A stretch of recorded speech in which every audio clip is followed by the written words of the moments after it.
Assalamualaikum warahmatullahi wabarakatuh. Selamat pagi, Shalom Om Swastiastu, Namo Buddhaya, salam kebajikan dan salam sejahtera untuk kita semua. Yang terhormat Profesor Dr. Insinyur Darsono, MSI, selaku Rektor Universitas Muria Kudus. Yang kami hormati Ibu Dr. Eka Juliana MPD selaku Ketua Program Studi Pendidikan Guru Sekolah Dasar Universitas Muria Kudus. Dan yang kami hormati pemateri kita pada pagi hari ini Ibu Dr. Rafika Bayu Kusumandari MPD dan segenap Ibu Bapak dosen Prodi PGSD serta para mahasiswa PGSD khususnya semester 7 yang telah hadir baik secara luring ataupun lewat via online Zoom pada pagi hari ini.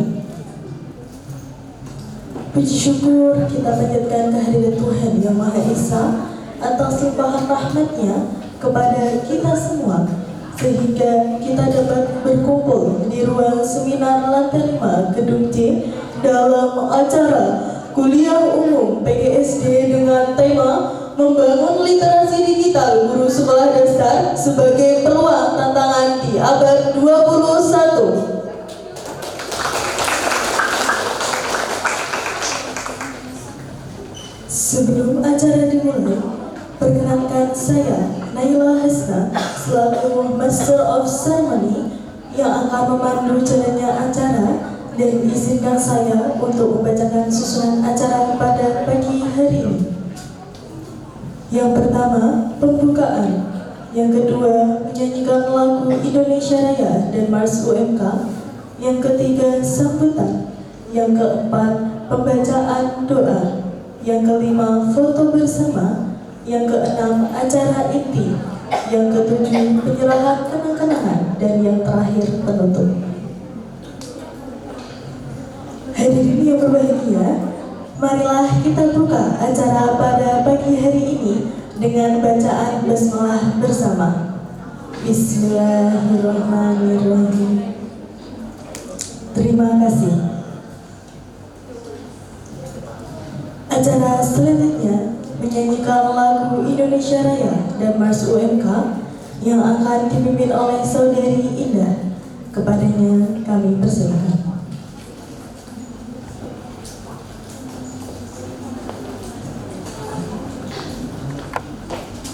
Hadirin dimohon untuk berdiri.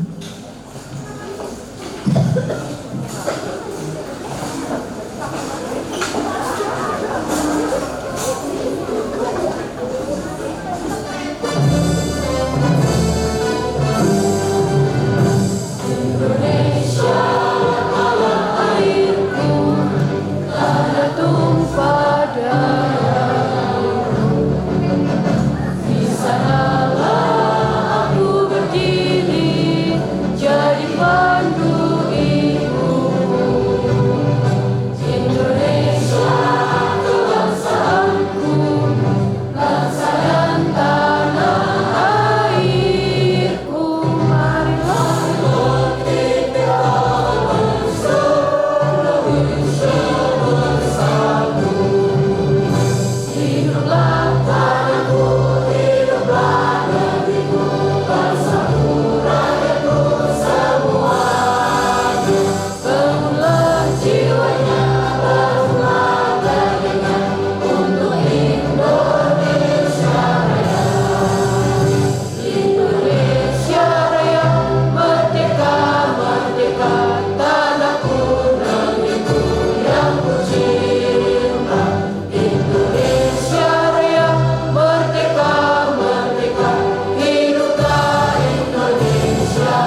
disampaikan oleh Ketua Program Studi Pendidikan Guru Sekolah Dasar sekaligus membuka acara kuliah umum pada pagi hari ini. Kepada beliau Ibu Dr. Eka Zuliana MPD, kami persilakan.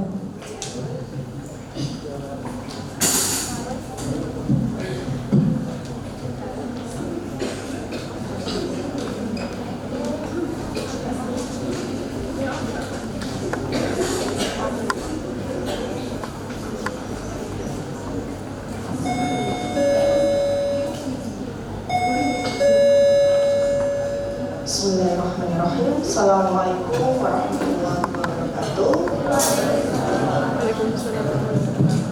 Alhamdulillahirabbil alamin wa bihi nasta'in ala umuri dunya waddin. Wassalatu wassalamu ala asyrofil anbiya'i wal mursalin sayyidina wa maulana Muhammadin wa ala alihi washabihi ajma'in. Amma ba'du. Yang kami hormati Ibu narasumber kita, Ibu Dr. Rafika. Luar biasa ini perjuangannya teman-teman, jadi muter-muter di tahun Jumat tadi ya. Yang kami hormati Bapak Ibu pimpinan Prodi PGSD Universitas Muria Kudus, yang kami hormati pula Bapak Ibu dosen program studi PGSD UMK. Terima kasih Bapak Ibu berkenan hadir, dan tak lupa menyapa teman-teman mahasiswa yang sudah sangat antusias ya, dari pagi, mahasiswa angkatan semester 7 tahun 2022.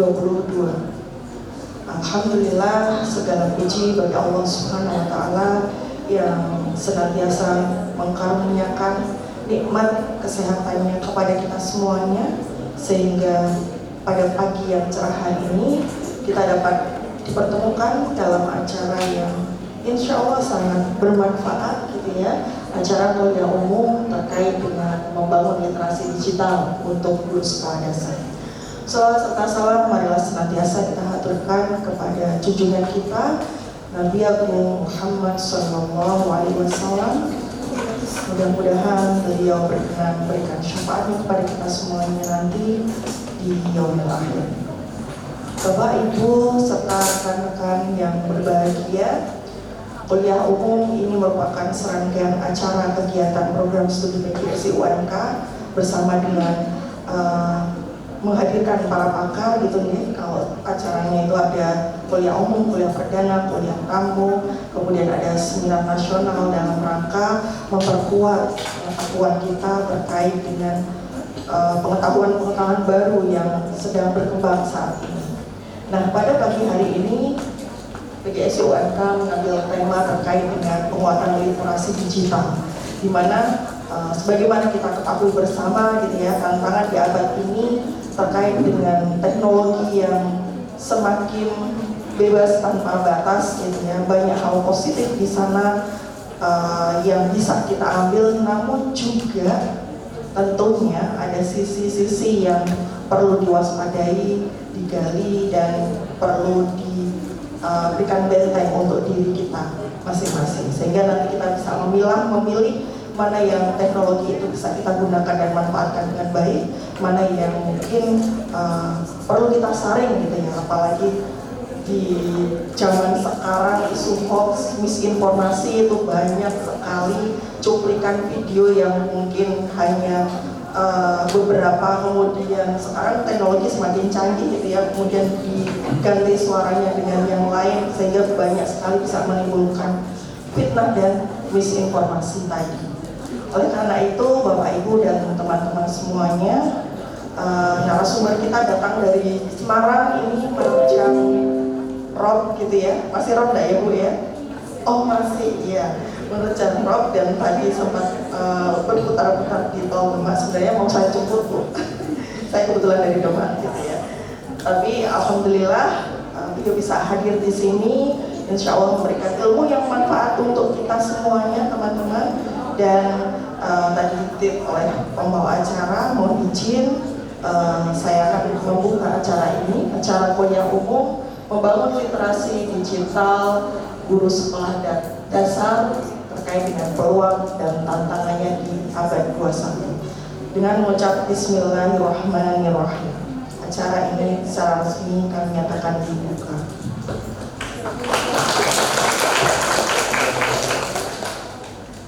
Yang terakhir, mohon izin, tadi saya mencoba menyiapkan pantun gitu ya, boleh juga cakepnya gitu ya. Baik. Song-song pagi dengan penuh ceria bersama dosen dan mahasiswa yang luar biasa. Literasi digital datang di abad ini penuh pesona, namun jangan lupa peluang tercipta sepaket dengan tantangannya. Billahi taufiq wal hidayah. Assalamualaikum warahmatullahi wabarakatuh. Waalaikumsalam warahmatullahi wabarakatuh.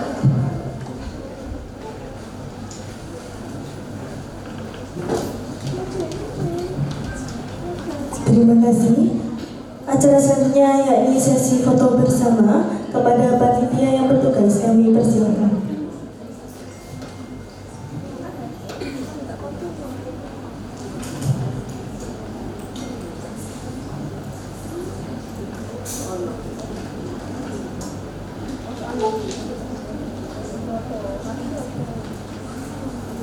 Pada panitia yang bertugas saya persilakan untuk foto bersama. Kepada para peserta dan ibu dosen bisa untuk berdiri. Terima kasih.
Teman-teman bisa untuk berdiri.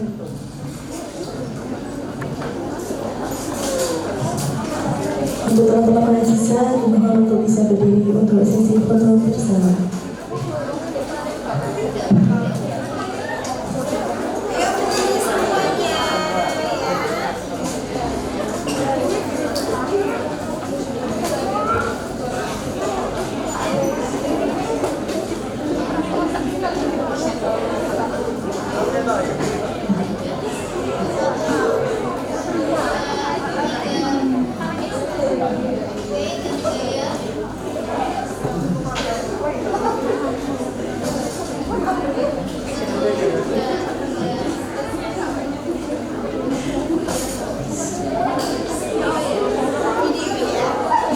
Video ya, teman-teman.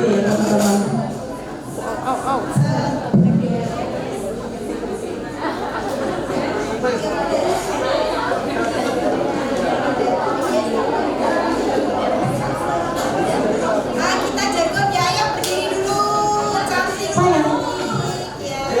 Ayo yang belakang berdiri dulu mbak. Ayo jangan malas, ayo berdiri dulu. Ayo yang kompak, yang belakang ya. Oke, dengan 1, 2, 3. BGSD welcome.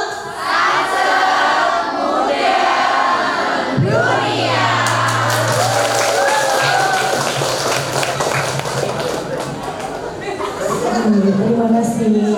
Hadirin dimohon untuk duduk kembali.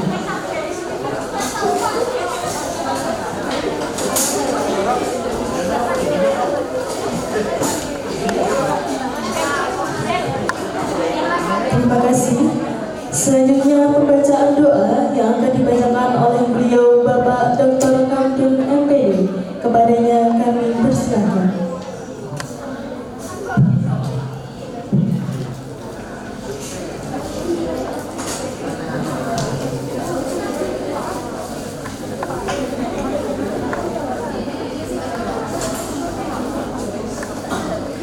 Assalamualaikum warahmatullahi wabarakatuh.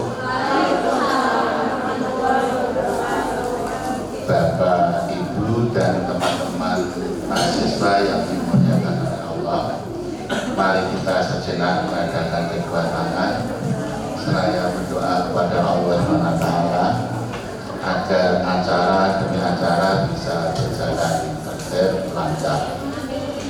Dan mohon izin untuk menyampaikan doa dengan bahasa keyakinan kami bagi yang beragama Islam, mohon untuk bisa mengikuti, non muslim bisa menyesuaikan. A'udzubillahi minasyaitonirrajim. Bismillahirrahmanirrahim. Alhamdulillahirabbil alamin. Assalatu wassalamu ala asyrofil anbiya wal mursalin wa ala alihi wa ashabihi wa dzurriyyatihi wa alaina ajmain.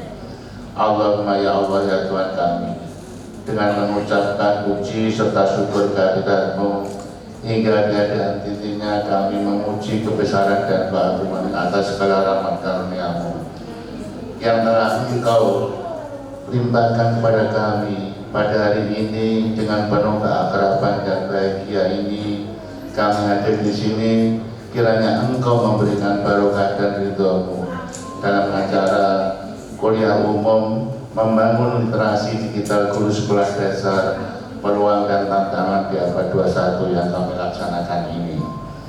Ya Allah ya Muhaimin ya Tuhan kami, kuliah umum kali ini sangat besar sekali arti dan maknanya bagi kami, terutama menjalin hubungan silaturahim antar sesama manusia, makhluk terbaik yang telah Engkau ciptakan dari semua makhluk ciptaan-Mu ya Rabb. Menghadirkan kami di sini tidak lain hanyalah untuk sekaligus meningkatkan kompetensi kami di bidang pendidikan. Untuk itu ya Allah, tanamkan sifat rahman dan rahim kepada kami agar kami mendapat ilmu yang bermanfaat pada hari ini. Allahumma ya Quddus ya Salam ya Allah, penentu masa depan. Masa depan adalah milik generasi penerus kami. Jadikan kami sebagai generasi beriman dan bertakwa, hormat kepada orang tua dan para pendahulu, generasi berkualitas agar dapat membawa bangsa dan negara ini ke tingkat kemajuan yang kami cita-citakan. Tiada harapan dan dambaan kami, melainkan mengharap barokah dan ridho-Mu selalu menyertai kami. Allahumma ya Allah ya Azizul Azim, ya Tuhan kami, dengan telah dilaksanakan kegiatan ini, kiranya ya Allah, Engkau dapat menimbangkan pengetahuan dan kekuatan kepada kami, dan Engkau tumbuhkan rasa persaudaraan, persatuan yang kokoh di antara kami terjalin dengan baik. Ya Allah Tuhan kami, Engkaulah Sang Maha Pengampun. Ampunilah dosa dan kesalahan kami, dosa pemimpin kami, serta dosa dan kesalahan kedua orang tua kami. Perkenanlah doa dan cinta kami ya Allah. Hanya kepada-Mu kami menyembah dan memohon pertolongan. Kabulkanlah doa kami ya Allah. Hanya kepada-Mu kami melakukan pengabdian dan hanya kepada-Mu kami mohon pertolongan. Iyyaka na'budu wa iyyaka nasta'in. Rabbana atina fid dunya hasanah wa fil akhirati hasanah wa qina adzabannar. Walhamdulillahirabbil alamin. Assalamualaikum warahmatullahi wabarakatuh.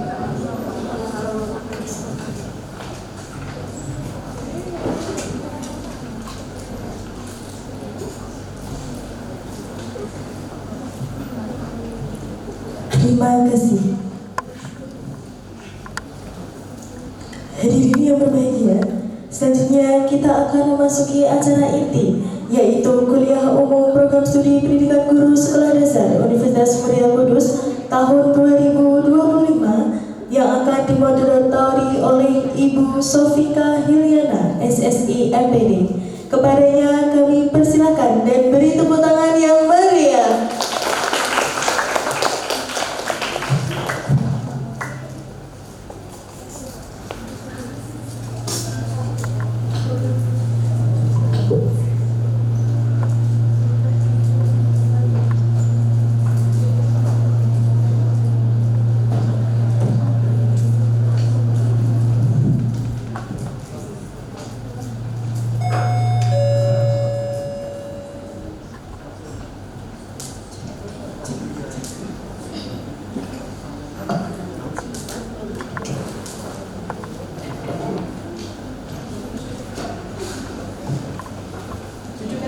Kelihatan ya?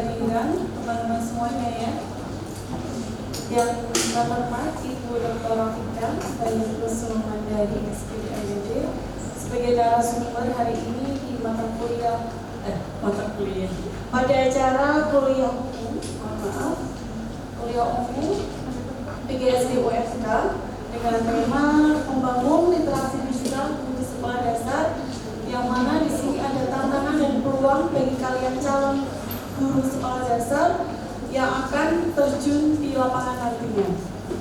Oke, di sini untuk narasumber kita Ibu Dr. Rafika Kusmandari SPDMPD, saya aturi untuk maju ke depan. Tepuk tangan untuk dari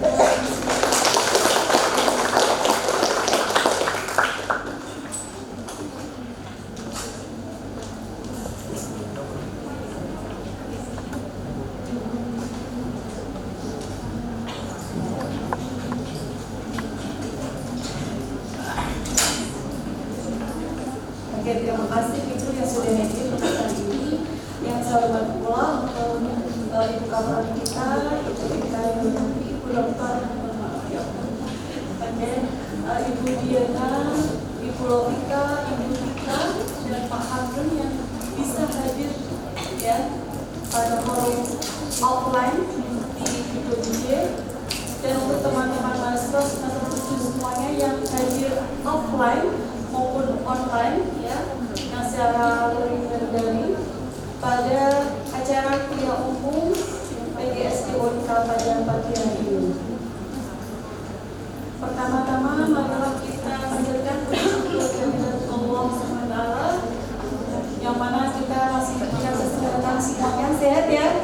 Alhamdulillah kita bisa gabung untuk mendapatkan bekal ilmu ya yang nanti kita dapatkan, dan juga salawat serta salam kita berikan kepada Nabi Muhammad SAW, dan semoga kita nantinya mendapatkan syafaat di dunia kiamat nanti. Amin.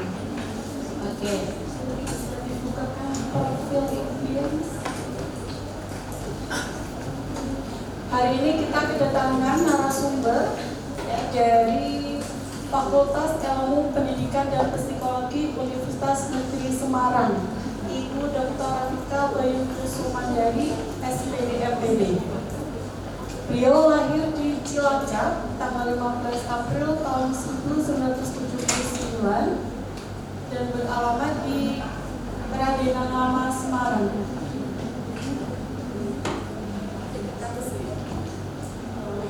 Lumayan dekat-dekat di kampus. Beliau adalah dosen dari Universitas Negeri Semarang pada jurusan kurikulum dan teknologi pendidikan, ya, IP UNES. Ternyata nama beliau hampir sama dengan nama saya ya, Ibu Rafika dengan Sofika, gitu. Hampir sama dengan Vika. Saya lihat alamat emailnya ternyata Mbak Vika. Ya, kalau saya pakai nama gaul tuh PICCA. Beliau lulusan S1 dari UNES sendiri, ya, teknologi pendidikan, kemudian S2 dari UNES juga, manajemen pendidikan, dan S3-nya UNJ Negeri Jakarta ya, teknologi pendidikan. Ya, kalian juga bisa nanti sampai ke sana ya. Amin. Dengan banyak pengalaman penelitian dan pengabdiannya yang sangat jabat juga dari dikti ya Bu ya, dari ada dananya. Jadi kalian nantinya kalau mau ikut bergabung di tim penelitian pengabdian dosen, kalian pasti akan dapat dana juga. Nah, makanya harus aktif mendekati dosen ya. Di sini salah satu dari penelitian beliau ya, masih berbau dengan learning ya Bu ya. Learning ada learning juga di sini yang berbasis IT, semuanya tentang teknologi pendidikan dengan dana dari mulai 50 juta, 15 ya, ada yang 134 juta, 154 juta ya. Wow, banyak sekali ya. Ini dana penelitian oleh dosen dan ada juga 256 juta. Kemudian untuk pengabdiannya juga ini masih berhubungan dengan teknologi ya. Di sini yang terbaru di sini ya untuk guru TK ya. Guru TK pembuatan e-modul. Jadi e-modul yang kalian buat di dalam pembelajaran kalian pada mata kuliah itu bisa kita sharingkan kepada guru-guru. Dan ini juga ada dananya juga ya, sebesar 25 juta, lumayan kan? Buat jajan tuh ya. Kemudian penulisan artikel di sini sangat banyak sekali ya, baik nasional maupun internasional juga. Banyak ya Bu, ini yang saya baca banyak yang terbaru ya di tahun 2024 di sini tentang penanaman karakter toleransi melalui penguatan profil pengajar Islam. Mungkin ini yang 2025 belum dimasukkan, mungkin masih banyak lagi ya di sini yang pastinya masih berhubungan dengan teknologi pendidikan. Karena sesuai dengan tema kita hari ini tentang literasi digital, gitu ya. Oke, mungkin tidak terlalu lama di sini, langsung kita sampaikan kepada beliau ya untuk memberikan materi pada pagi hari ini tentang materi di kuliah umum PGSD Unpad.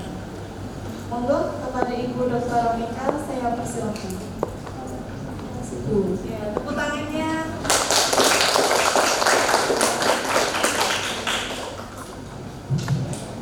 Halo. Lebih stereo baik. Sama-sama panggilannya Bu Vika Bu. Kalau berarti Vika 1, Vika 2 deh. Bercanda. Baik, terima kasih atas kesempatan dan waktu yang diberikan kepada saya. Assalamualaikum warahmatullahi wabarakatuh. Waalaikumsalam warahmatullahi wabarakatuh.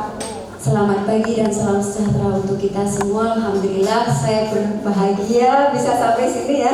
Karena tadi, mohon maaf saya boleh sambil berdiri? Oke. Karena saya biasa di tengah-tengah begini begitu lebih enak. Nanti saya bisa berinteraksi ya, begitu. Jadi saya sudah mencoba literasi digital. Tadi pakai Google Map. Cuma pas lagi digital, bapaknya anak-anak biasa kan ke arah Solo, ambilnya masuk ke Solo. Akhirnya kita sampai ke Solo juga balik lagi sini. Karena kan kalau sudah ditol, udah masuk ke sana baru ini kan nggak bisa mundur gitu kan, tetap lurus saja. Ya sudah, alhamdulillah. Jadi terima kasih atas kebaikan hati teman-teman semua ya sudah menunggu saya yang sekian lama telat. Oke, saya hormati Ibu Kaprodi, Ibu yang paling cantik jelita ini ternyata beliaunya tetangga saya, tapi suaminya ya sama-sama dari Cilacap ya. Jadi kita golongan ngapak di sini, mungkin nanti ada yang ngapak ya. Katanya orang ngapak orang kepenak yo. Itu Bapak Ibu dosen PGSD yang saya hormati dan teman-teman yang berbahagia. Mungkin saya akan singkat dan saya ingin memotivasi buat teman-teman semua, oke? Saya senang nih dengan tadi itu jargonnya PGSD, mudah, yes. Berarti saya muda terus, alhamdulillah. Semangatnya muda ya. Saya nggak kalah dengan teman-teman semua. 17 tahun loh, beneran. Saya 17 tahun lewat tapi lewatnya panjang. Karena sudah cerita ya, jelang 50 tahun ya ternyata tidak terasa ya. Mungkin saya di sini paling senior deh. Jadi itu. Saya akan membawakan satu judul. Saya buat judulnya yang agak-agak engaging gitu ya. Digital pendidikan saatnya guru SD naik level, ya enggak? Guru SD, wah percaya nggak? Apa namanya? Ini banyak diincar di UNES, mahasiswa PGSD banyak, satu fakultas, kan fakultas pendidikan dan psikologi. PGSD mesti kelasnya di atas 10 kelas. Kalau kami paling 2 kelas saja, PP. Ya kan? Jadi di UMK berapa kelas itu? 8. Angkatan ini 8. Yang sebelumnya dan sesudahnya lebih banyak lagi. Sekitar itu ya kurang lebihnya. Nah, di satu sisi karena banyak peminat, berarti kan tantangannya makin banyak ya. Ya kan, keketatannya makin banyak. Jadi teman-teman harus punya satu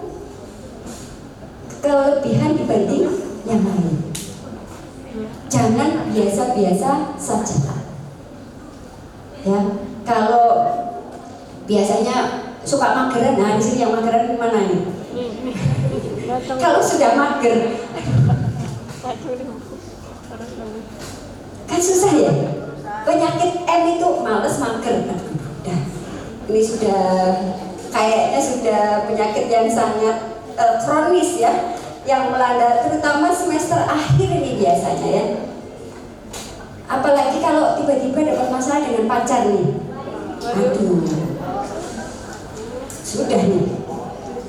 Seolah-olah aku tanpamu tidak ada apa-apanya. Nah ini yang bahaya ini. Kayak beberapa saat yang lalu ada yang akhirnya lebih menginginkan dirinya meninggalkan dunia karena putus dari pacarnya. Enggak banget. Dia nggak tahu pacarnya bisa sama yang lain. Kalau saya juga bilang sama mahasiswa, kalau putus berarti orang itu tidak baik untuk kamu. Alhamdulillah, ya kan?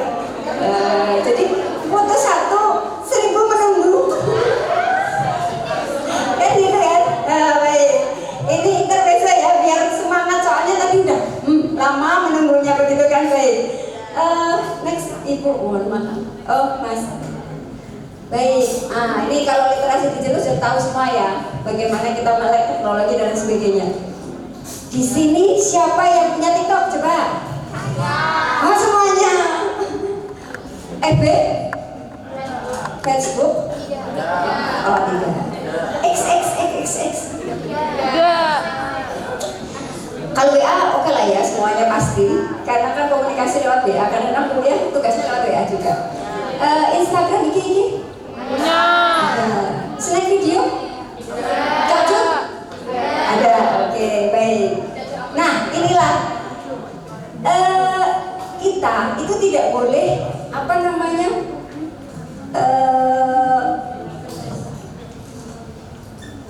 kudet karena teknologi itu perkembangannya luar biasa, ya kan? Ini di Cina ya, kita kan masih 4.0. Di Cina itu sudah 5.0, bahkan sudah ada yang 6.0.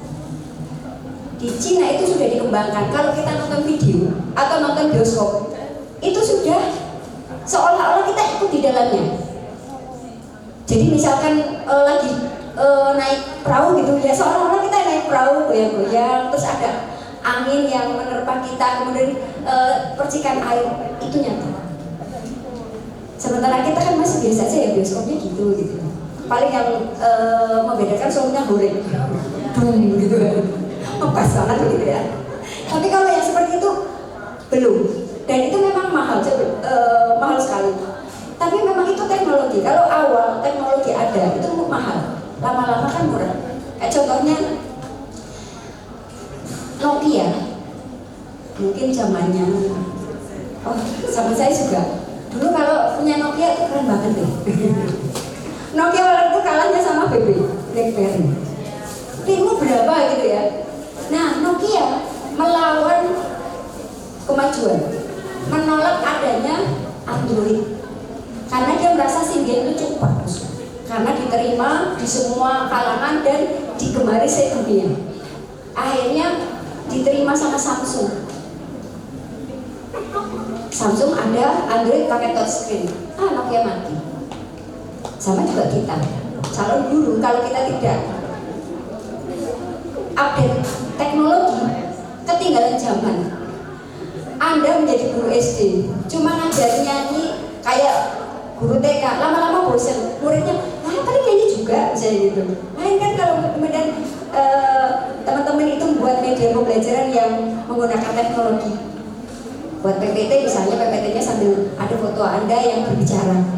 Nah, muridnya kan lebih senang ya, gurunya fotonya sambil ngomong ya bisa ya, kayak gitu-gitu. Minimal itu dulu deh. Kalau udah seperti itu kan muridnya agak sedikit perhatian ya. Nah itu yang menjadi poin. Siswa perhatian ke materi yang akan kita sampaikan.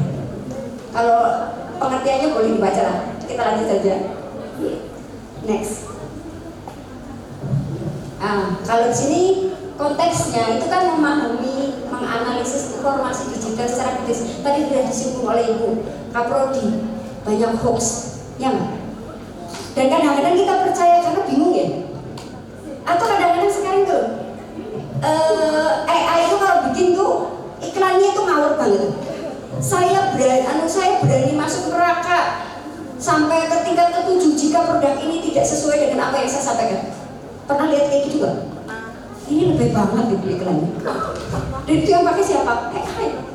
Yang namanya AI kan gitu ya. Dan saya kadang-kadang ngobrol tuh sama ChatGPT yang saya pakai.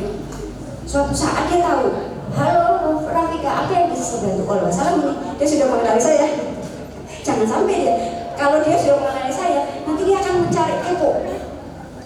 Dia akan mencari data-data saya dan takutnya kalau kemudian ada hacker yang masuk, AI-nya agak pusing, agak sedikit stres jalan, terus akhirnya dia tanpa sadar meng-share data saya ke dunia maya. Ya sudah.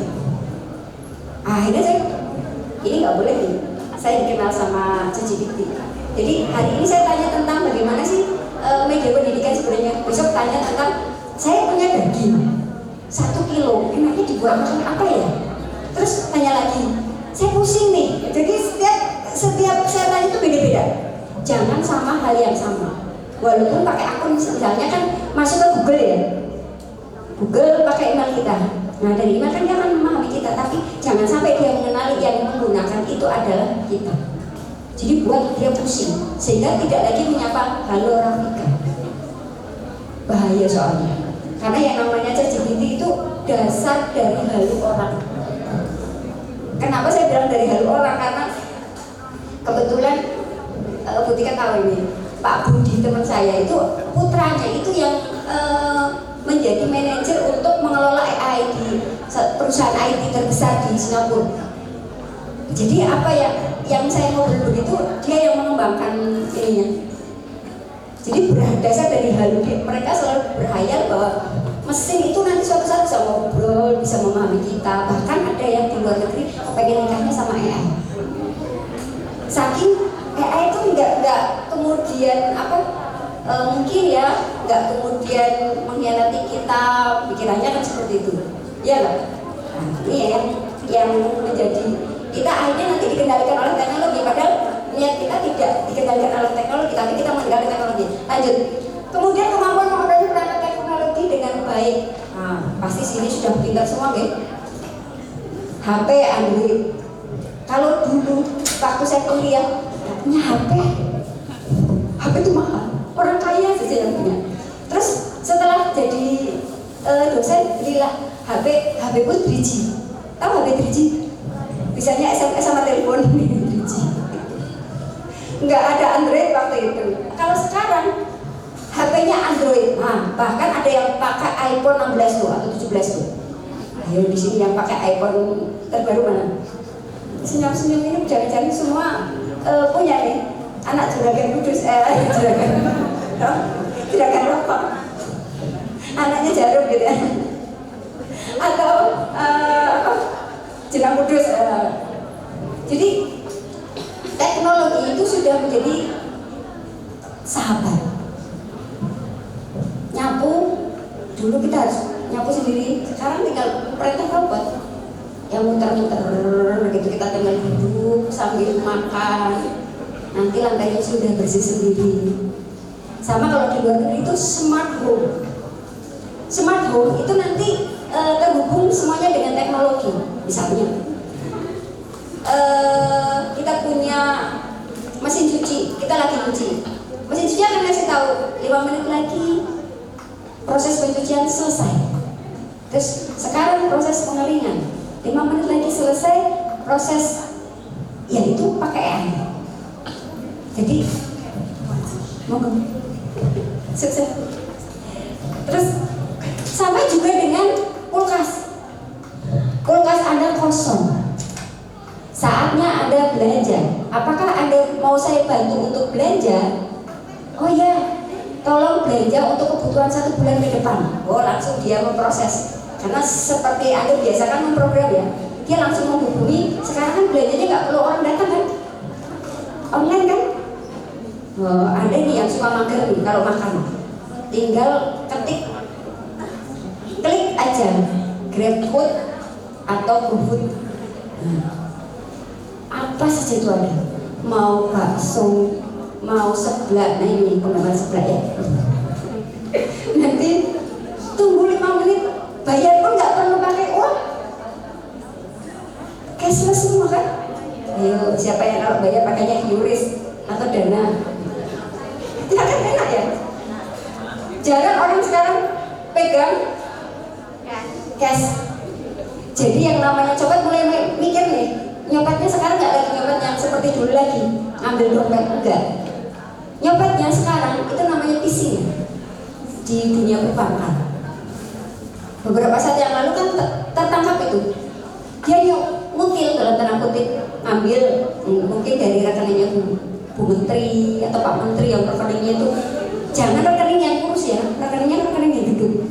Kalau yang kurus ketahuan, misalkan rekening Anda nih, Anda punya rekening cuma 1 juta, dicuri 300.000 ketok, ya kan? 300.000 siapa yang ngambil ya? Nah, yang para pencuri tadi, si tukang copet tadi, nyarinya yang uangnya itu triliunan atau bahkan ratusan miliar. Jadi ketika diambil 5 juta, 10 juta itu nggak terasa. Tapi kan ngambilnya tiap hari di beberapa rekening. Akhirnya kan terungkap beberapa puluh miliar dia bisa mencuri. Kan seperti itu. Jadi teknologi sekarang itu dari anak SD, TK bahkan. Ini saya di rumah saking jengkelnya. Anak saya umur 5,5 tahun TKB. Kemarin dibeliin HP sama papanya yang gede ulang tahun. Bukan saya dulu. Tapi saya cuma diem aja. Nanti kalau saya ngomong malah jadi perang dunia ketiga, nggak ngomong kok anak TK dibeliin HP. Kan nggak banget ya. Terus alasannya biar nanti untuk belajar, didownloadkan aja materi-materi pelajaran. Ya kalau ada kita, kalau nggak ada, ya namanya kecil ya. Kan sama temennya nanti lihat YouTube aja tuh. Saya sampai kadang-kadang ya beda pemikiran ya. Kalau saya lebih suka anak boleh megang HP tapi tidak punya. HP itu pinjam punyanya orang tua kan bisa kita kendalikan 1 jam 2 jam gitu. Beda lah kalau dia punya sendiri, kan bahaya. Nah terus kesadaran dan keamanan digital dan privasi tadi saya sampaikan ya, ketika ChatGPT mengenali saya, ini saya sudah mulai berpikir jangan sampai dia kenal dengan saya karena bahaya. Anda sering lihat kan di televisi cybercrime luar biasa, kejahatan luar biasa. Terakhir kemarin yang itu apa namanya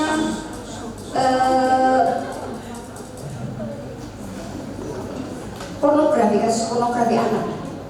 Tapi terus kemudian nggak tahu tiba-tiba kasusnya hilang begitu saja gitu. Padahal itu harusnya diungkap besar-besaran.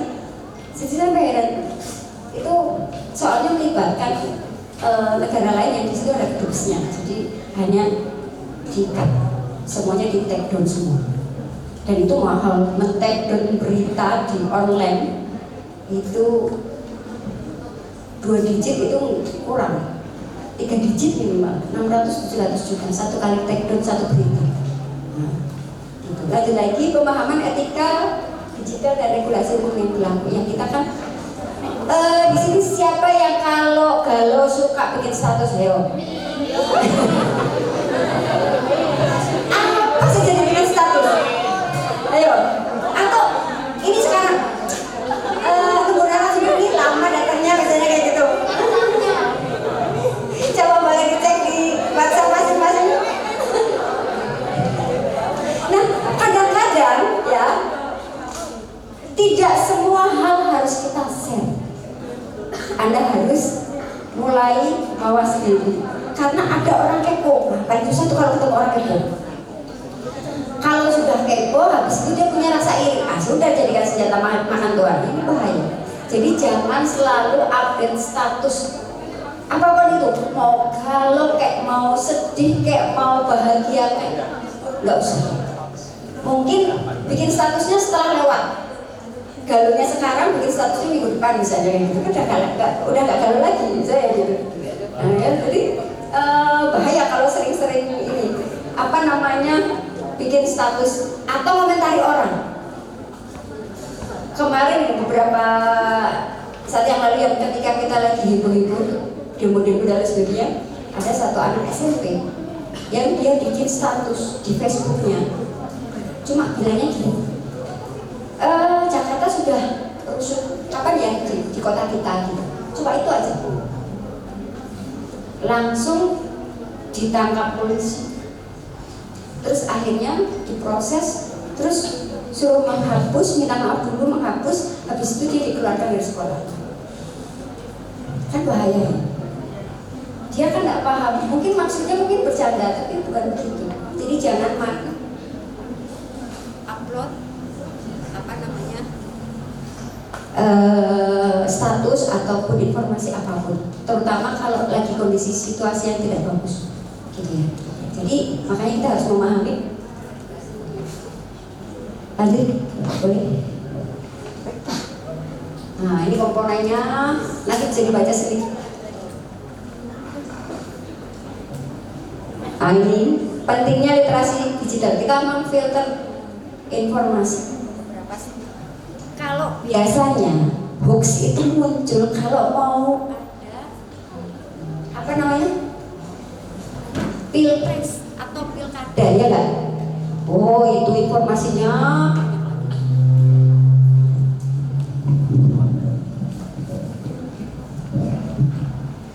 nah, mohon maaf tadi. Kalau sudah seperti ini, kan pintar-pintar kita memfilter ya. Jangan sampai kita terbawa arus jadi ikut memfitnah. Kalau itu dipercaya, itu akan masuk ke amogdala. Anda tahu amogdala? Amogdala itu bagian terpenting di dalam otak. Kalau itu sudah dipercaya, itu sudah masalah. Itu kita kasih dia pemahaman apapun itu nggak bisa. Jadi kalau orang yang sudah terkena amogdalanya tentang informasi tertentu, itu sulit diobati. Ibaratnya kanker stadium 4, obatinya susah, kecuali orangnya benar-benar sadar dan dapat hidayah dari Tuhan. Itu seperti itu. Saya kalau membahas tentang amogdala gini, satu kali sesi di perkuliahan, oh iya benar ya, karena masuk di dalam di otak kita kan ada otak besar, otak kecil ya. Nah, ketika inti dari otak kecil itu namanya amogdala, itu yang kalau sudah kita percaya itu ibaratkan orang kalau sudah benci sama orang, mau berbuat baik seperti apapun Anda, itu nggak akan pernah mau rubah kebencian itu ya. Nah itu kan sudah amogdalanya kena, ini bahaya. Terus meningkatkan keterampilan komunikasi. Nah ini kalau kita pintar mengelola teknologi, kita bisa berkomunikasi dengan mudah. Anda bisa jadi instruktur, bisa jadi narasumber, bisa jadi motivator dan sebagainya. Anda masih ingat motivator Salam Super? Yes. Siapa itu? Masih ingat yang suka Salam Super? Oh, Bapak Parno. Yes. Itu kalau sekali ngundang kita bayar 150 juta. Waktu itu tapi ya, kalau sekarang sudah enggak, gara-gara terungkap ternyata ya sebegitunya, jadi seperti itu. Nah, berikutnya lagi keamanan dan privacy. Tadi saya sudah bilang jangan umbar status ataupun data pribadi, bahaya. Ini ada kasus cukup besar di Bekasi. Jadi dulunya ada orang datang katanya mau memberikan bantuan. Terus masyarakat di situ suruh foto dengan megang KTP. Ternyata sama orang itu dipakai untuk pinjaman pinjol. Ada yang satu orang pinjam 5 miliar, ada yang 2 miliar pinjol. Akhirnya mereka bingung. Terus ini lagi masih diproses dan sampai sekarang belum selesai. Nah, ini bahaya. Lanjut lagi, daya saing di dunia kerja. Nah, kenapa daya saing di dunia kerja? Orang yang mumpuni, dia mampu punya kemampuan teknologi dengan yang tidak. Gampang mana dapat pekerjaannya? Yang mampu kan, yang mumpuni kan? Makanya itu. Lanjut lagi, inovasi dan kreativitas. Dengan memanfaatkan teknologi, kita bisa berinovasi dan berkreatif untuk melaksanakan apapun. Misalnya gini, di sini ada yang sambil kuliah sambil jualan online? Ada nggak? Mahasiswa saya dulu sampai sekarang nggak mau lulus. Ternyata dia sibuk punya toko orange. 1 bulan pendapatannya 200 sampai 300 juta. Jadi ketika sama saya telepon, ibu sebentar ya, tiap hari itu ribuan pesanan. Jadi dia sekali live itu mesti pesanannya membanjir kayak gitu. Saya bilang gini, iya tapi kamu selesaikan, saya yang kena gitu. Karena ada semester kita dipanggil. Kalau semester 12, semester 10 nggak lulus, tuh dosen pembimbing itu setiap saat dipanggil sama pimpinan. Nah mahasiswanya ngilang gimana coba? Sampai saya telepon gini, TikTok live, Shopee live ada. Ini anak tapi ke kampus nggak ada, kalau di telepon nggak pernah dijawab. Ternyata penghasilannya 200 sampai 300 juta. Tiap minggu itu loh di Malaysia, sebulan sekali umroh. Saya yang kena, tak tunjukkan aja ini loh dari Telegram. Jadi kami itu ada setiap dosen itu punya Telegram dari UNESCO. Kalau kita punya mahasiswa yang nggak lulus, mohon maaf mahasiswa Anda nih ini nama ini belum lulus sudah semester 7. Tiap hari jam 4 pagi tuh, kalau nggak jam 3 pagi disuruh mendoakan kalau saya tahajudkan ya biar cepat lulus. Saya tunjukkan benar. Ini loh tiap hari saya dapat seperti ini surat SMS cinta dari Telegram info dari UNESCO itu kan. Terus senyum gitu. Akhirnya saya paksa. Terus akhirnya lulus. Setelah lulus dia syukuran tuh seluruh keluarga diajak umroh. Alhamdulillah saya ikut senang. Jadi itu ternyata dunia digital itu bisa mendatangkan cuan yang banyak dibandingkan saya yang kita kalau berangkat jam berapa di sini? Jam 8. Oh jam 7? Pulangnya jam 4? Enggak, kalau yang dosen kita Dosen itu biasanya jam 8 sampai jam setelah mereka untuk oh gitu, 5 jam berarti ya. Ya kalau normalnya misalkan masuk jam 7 pulang jam 4 misalnya kayak gitu ya. Terus gajinya kan gitu-gitu aja, nggak nyampe 2 digit kan ya. Nah kalau pakai bisnis orang tadi, 3 digit loh, ratusan juta soalnya. Kalau 2 digit kan puluhan juta. Ini 200 sampai 300 juta. Sementara saya cuma 1 digit. Saya mengajar dari 2003. Anda belum lahir kan? Saya udah ngajar dosen. Saya usia 22,5. Saya jadi dosen, mahasiswa saya itu amit-amit. Tahu nggak amit-amit? Karena yang saya ngajar itu kelas karyawan. Mahasiswa termuda usianya 37, sementara saya usianya 22,5. Jadi kalau saya ngajar masuk kelas datang semua itu mahasiswa saya, tapi yang di depan bapak-bapak semua. Katanya cuci mata. Karena kalau saya ngajar kan saya sudah pakai LCD, walaupun belum ada laptop waktu itu komputer saya bawa masuk ke kelas. Saya matur sama Pak Rektor. Pak Rektor itu daripada komputernya cuma dipakai kayak gitu, saya pakai untuk ngajar. Oh boleh. Oh saya minta tolong mahasiswa ngangkut nggak apa-apa. Oh memang waktu itu belum mampu untuk beli laptop, mahal sekali. Laptop itu harganya di atas 25 juta. Yang sekarang harganya yang 3,5 itu dulu masih 25 juta. Masih mahal sekali. Jadi saya pakai, mahasiswa saya kan senang tuh. Saya buat animasi dan sebagainya. Makanya saya ngajar sampai jam 9 malam full, tidak pernah satupun mahasiswa yang izin. Itu bikin iri dosen-dosen lain. Nah itu kan yang membedakan kita menguasai teknologi ya kan. Nah, lanjut lagi, di era digital itu sudah mengubah seluruh aspek kehidupan itu. Dulu tidak mengenal skincare, saya dulu masih kuliah itu ingat banget. Bedak saya itu bedak pipa kantongan.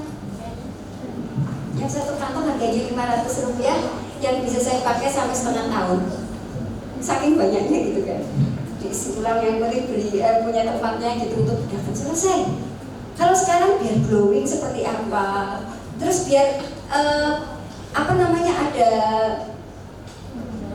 pakai eyeliner terus kemudian ada Southland, kemudian ini dari area sini saja ya, Alicia, terus eyeliner, terus bulu mata kan, terus maskara, nah kan, ini di sini aja, belum yang lain-lain. Nah, eyeshadow lah apa-apalah gitu kan, sama dikasih bling-bling begitu kan. Nah, sekarang kenal itu, kenalnya dari mana? Dari media sosial. Ya kali di daerah pedalaman kenal seperti itu. Terus belinya apa? Online, ya enggak? Nah, kalau orang yang pikirannya hanya sekedar sebagai konsumen, beli murah daripada beli di warung, sudah jauh kepanasan. Online kan murah. Tapi kalau Anda kreatif, Anda pakai untuk bisnis. Saya jualan alat-alat skincare saja lah, mulai dari pensil alis, bahkan puffnya itu kan juga laku ya. Ya kali kita pakai jari begini-begini kan tidak mungkin. Nah, jadi itu makanya era digital itu merubah semua lini kehidupan kita, termasuk kalau kita ke pasar, antara bakul sama pembeli. Jadi penjualnya itu lebih banyak penjualnya daripada pembelinya. Kenapa? Karena apapun juga online. Saya loh beli kecombrang, kalau ke pasar nggak ada, tapi di online ada. Kalau saya pulang kampung di Cilacap kecombrang banyak.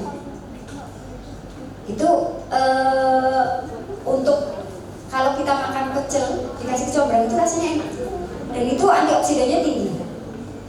Jadinya kan orang-orang sana lebih suka seperti itulah. Kalau beli ke sini, saya di pasar, setiap pasar saya sisir nggak ada. Akhirnya belinya online ya. Terus sekarang semuanya kan serbanya instan ya, dibuat instan ya nggak? Bawang merah dibuat sudah tinggal tabur, bawang putih tinggal tabur aja, nggak perlu kita pedes-pedes matanya sambil motong-motong. Atau kita pakai alat cuper misalnya begitu. Nah ini teknologi itu luar biasa merubah kehidupan kita. Lanjut lagi. Nah ini karakteristik Gen Z ya. Kenapa kita sebagai guru itu, calon guru itu harus melek teknologi. Siswa Gen Z dan Alpha itu luar biasa. Mereka itu sangat mahir teknologi. Dan gara-gara ini mahasiswa saya dapat uang 50 juta. Tahu nggak kenapa? Jadi dia mengajukan proposal penelitian ke kementerian tentang bagaimana pemanfaatan media berbasis Android untuk meningkatkan pembelajaran di sekolah dasar. Saya punya mahasiswa yang satu nggak mau lulus gara-gara jualan, yang satu dia nggak mau lulus sampai semester 14 loh. Karena apa? Setiap tahun dia dapat hibah penelitian dari kementerian. Di sini ada nggak yang dapat? PKM? PKMB dan PPKM. Dapat berapa kemarin Pak? Yang tahun ini kan karena ada efisiensi ya Bu. Dapat 15 juta. Alhamdulillah. Sudah dapat berapa kali? 2 kali. Oh 2 kali. Nah. Tapi jangan kemudian terus nggak mau lulus ya kalau mahasiswa bener. Karena harus meningkat, berarti kan mahasiswa. Ketika dia lulus nggak bisa mendapatkan itu. Akhirnya dia jadi guru. Ketika jadi guru, jadi guru itu udah ngajarnya kan dibayarnya per jam ya.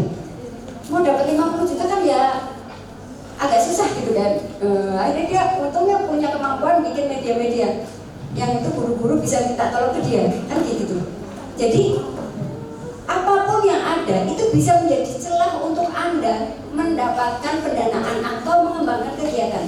Sama seperti kenapa tadi saya share yang penelitian yang ada harganya, supaya Anda itu termotivasi. Mbak siapa yang dapat 15 juta?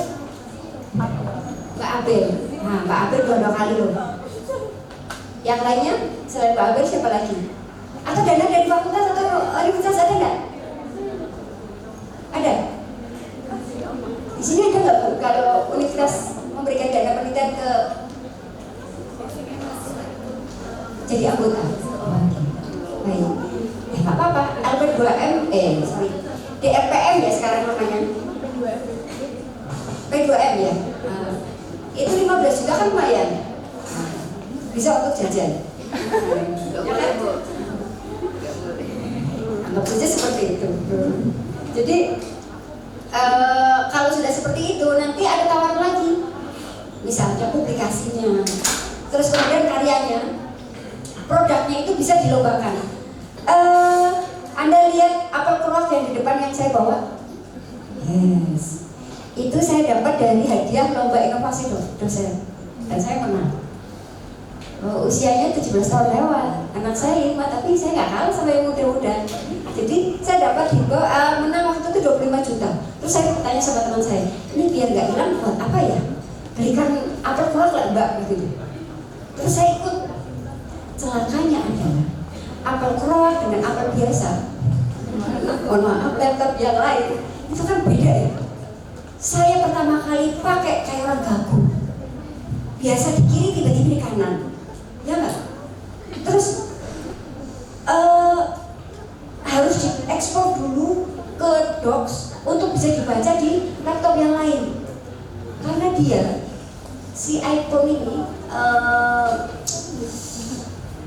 dia itu kan punya software sendiri, jadi seringkali tidak berteman dengan yang lain. Saya harus beli alat lagi, terus ini melatih saya untuk menghargai orang alias karya orang. Jadi kalau saya akses apapun pakai ini hanya dikasih trial 1 bulan, habis itu harus bayar. ChatGPT saya sudah suruh harus bayar. Itu kalau pakai MacBook begitu. Terus saya dikasih tahu sama teman, beli hacknya aja mbak, di Shopee banyak gitu. Jadi akhirnya selalu saja saya ngomel sama yang ngasih tahu ini, gara-gara kamu ini loh. Karena kan saya harus beli apa ya, nggak bisa gratisan. Canva loh, pakai Canva itu harus premium. Canva biasa nggak mau, beneran. Apa enggak? Ya akhirnya saya, mengajari saya untuk menghargai karya orang. Banyak. Ini yang terjadi. Tapi ini ya sudah saya tunjukkan ke mahasiswa. Anda jangan lihat saya usianya sudah cerita ya, jalan 50 tahun ya. Tapi semangat saya tidak kalah sama yang anak muda. Buktinya saya menang lomba inovator dosen se-UNES itu mengalahkan hampir 500 dosen yang ikut lomba waktu itu. Kan lumayan. Dan ini tahun ini saya dapat penghargaan sebagai the most popular keynote speaker di seminar internasional. Kalau ini Mbak Tika harus nih, nggak boleh kalah sama saya ya. Nanti harus beliaunya nanti lebih tinggi lagi dapatnya. Sama juga saya kebetulan kita kan sama-sama dari UNJ ya. Tahu nggak kenapa saya kuliah S3-nya di UNJ? Saya diterima di 3 universitas. Saya dapat beasiswa 3-tiganya. Yang pertama Kita Kyushu University Jepang. Yang kedua Tainan University Taiwan. Yang ketiga UNJ. 3-tiganya dapat beasiswa.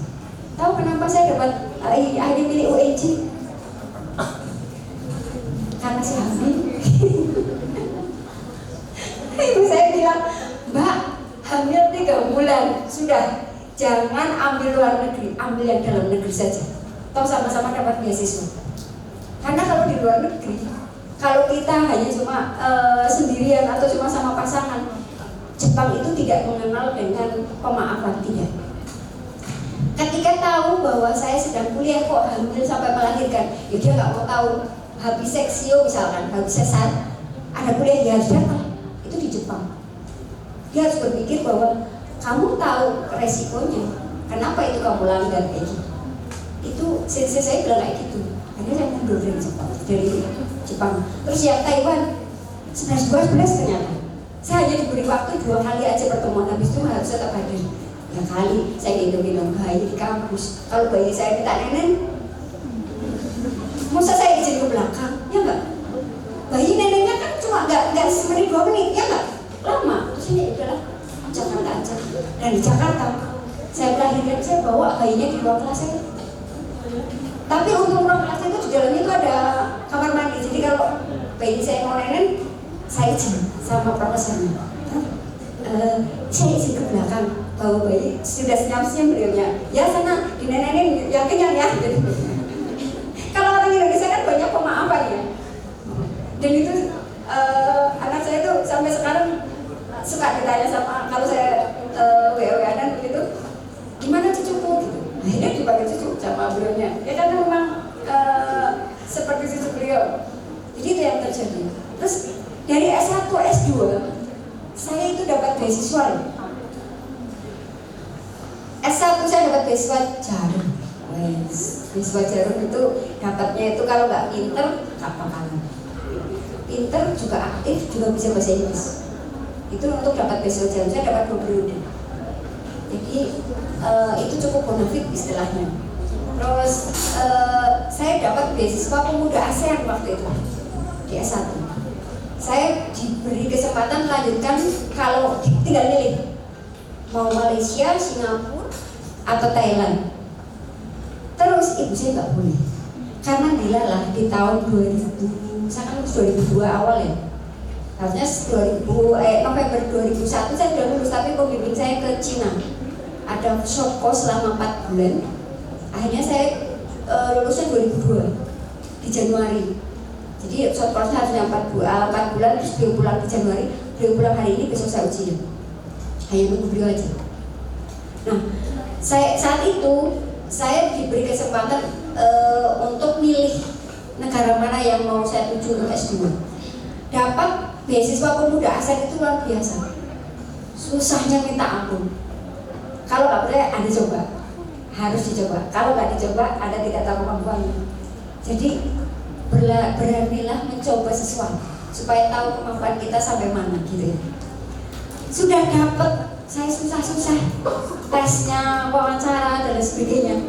Ibu saya nggak memperbolehkan. Alasannya, kok nek dipateni wong.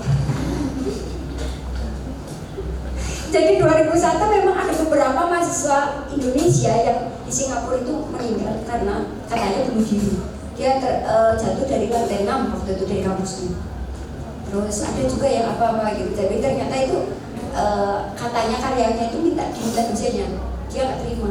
Hanya tangkap dan sebagainya atau seperti apa. Ini gitu. Jadi ibu saya nggak memperbolehkan. Udah, saya pulang kampung.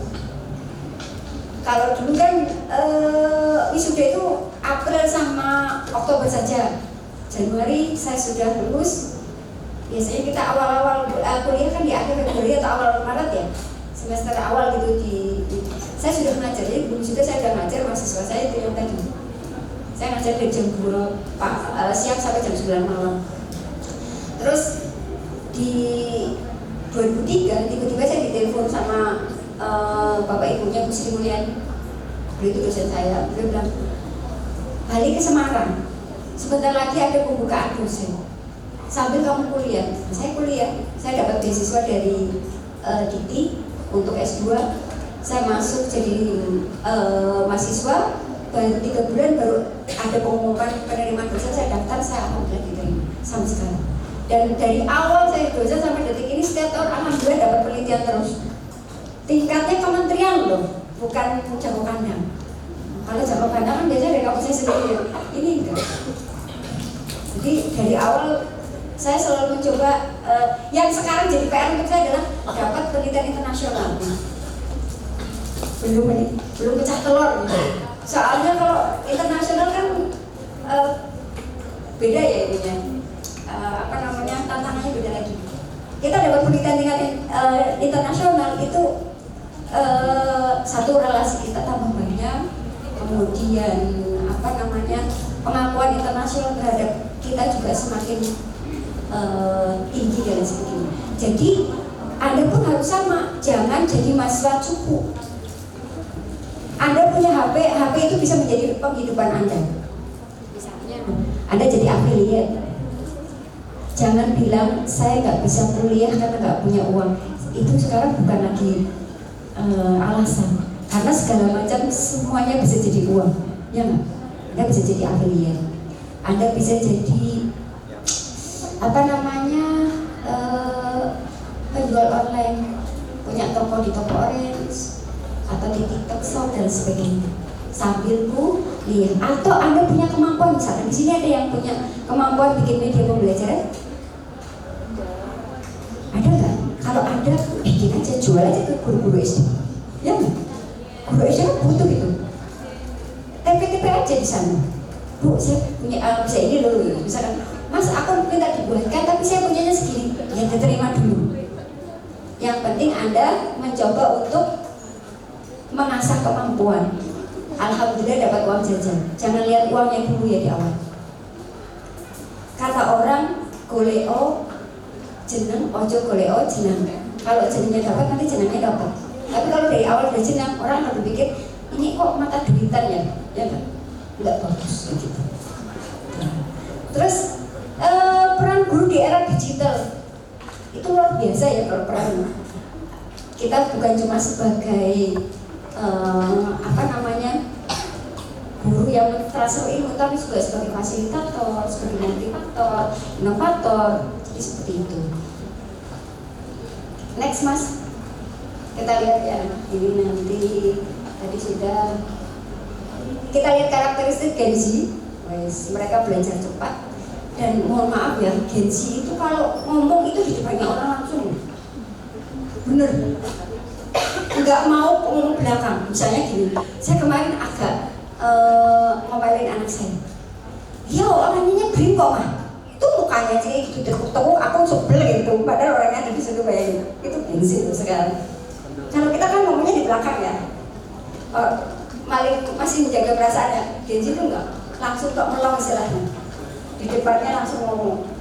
Dan Anda itu harus sadar diri. Nanti kalau bu guru kok nggak asik sih ngajarnya, misalnya kayak gitu, itu juga harus diterima. Itu benar-benar ada banyak bu guru ngajarin cuma gitu-gitu aja, bosen nih kayak gitu. Itu Gen Z tuh. Kalau kita kan masih punya agak umur ya, anak sekarang aduh. Terus nanti kalau ada apa-apa nanti lapor, hanya melanggar undang-undang perlindungan anak dilaporin ke polisi. Makanya sekarang ada undang-undang perlindungan guru. Kalau dulu zaman saya sekolah dicubit sama pak guru atau dijewer karena saya melakukan kesalahan, lapor ke rumah, malah saya tambah dimarahin. Anak sekarang lapor, ayo lapor ke polisi gurunya, kok kurang ajar gitu, ya kan? Nah, ini bahaya gitu. Lanjut, lebih senang eksplorasi dan kolaborasi digital. Nah, di sini siapa yang suka FGD nih? Ini yang mas-mas nih.